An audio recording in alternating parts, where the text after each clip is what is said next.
বঙ্গোপসাগরে অবস্থানরত নিম্নচাপটি ঘনীভূত হয়ে গভীর নিম্নচাপে পরিণত হয়েছে।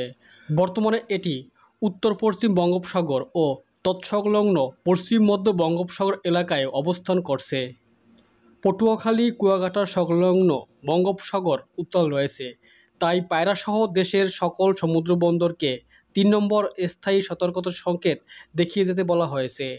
সোমবার ৯ সেপ্টেম্বর সকালে আবহাওয়াবিদ ডক্টর মোহাম্মদ আবদুল কালাম মল্লিক বলেন, পশ্চিম মধ্য বঙ্গোপসাগর ও এর কাছাকাছি উত্তর পশ্চিম বঙ্গোপসাগর এলাকায় অবস্থান করা নিম্নচাপটি সামান্য উত্তর পশ্চিম দিকে অগ্রসর ও ঘনীভূত হয়ে গভীর নিম্নচাপ আকারে উত্তর পশ্চিম বঙ্গোপসাগর ও এর কাছাকাছি পশ্চিম মধ্য বঙ্গোপসাগর এলাকায় অবস্থান করছে।